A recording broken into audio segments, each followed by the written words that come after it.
Hey, good afternoon. So, today I'm going to speak about the time that a foster kid who was living over at my brother-in-law's house, near to his house.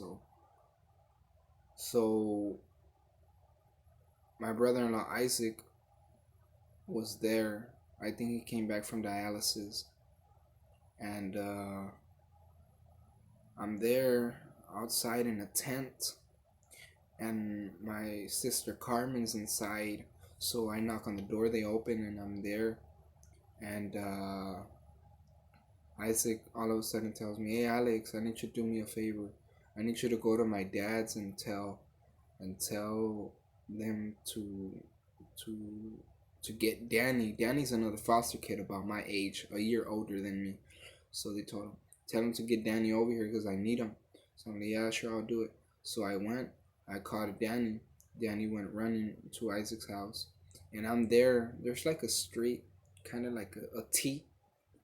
There's a street that goes in here, and there's a house right here. My brother-in-law's house here, and my niece's house here. So in that road, it was like an alley road, but there was foster kids playing there, and one of them, I always remember him.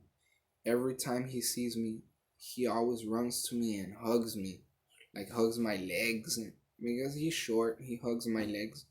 So he's like, "Hey, Alex." I'm like, okay. So I don't pay much mind to it, but I just don't like that he does that because there's people around, and there's kids around, and they're gonna see, and they're gonna be like, why does he admire Alex so much? But I'm gonna tell you the story why I think he admired me too much. But I don't know what his name was, but he was a special needs little kid. My brother-in-law's dad and mom, they are foster parents, so they have the foster kids there at their house. So I was outside there in the alley road, and that foster special needs kid, he comes up to me and he runs. He's like, Alex. So he hugs me. So I'm looking down at him, and I grab his arms and pull him away from me because I didn't like the fact that he would hug me. So he what kind of got me saddest was that he hugged me again and he said, "Dad," and I was like, "What?" So I look at him and I'm like, "I'm not your dad. I'm Alex, Carmen's sister. I'm not your dad." So yeah, he's there and he's talking to me, but I can kind of not understand what he's telling me, but I know he's talking to me. So I go back to my sister's house. I didn't tell her, but I was sitting there thinking, why did he call me dad? But when I was looking at him when he was talking to me, I can kind of sense people's feelings sometimes. Like I can sense people's feelings. So that time I saw him, I could see deep down in his eyes that inside he was sad, and I started to sense the loneliness that he had within him.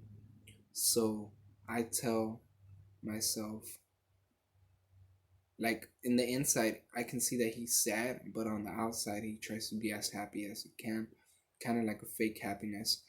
So yeah, and every time I remember one time I was with my nephews and my brother Jose. One time we went there, and we were leaving, and he was standing in the corner, and he was just looking at me as we left, and I'm looking out through the window of the truck or my sister's truck, and I could see him, and he just has a really sad face, like he didn't want me to leave or something. But yeah, I admire that kid too much. I think highly of him sometimes. Not much right now, but yeah, it kind of hurt me that he called me dad because I think he's looking for that father figure, but he his foster dad was my brother-in-law's dad. So yeah, that kid, I feel like he needed a father figure, and he saw me as one. So I told him, I'm not your dad.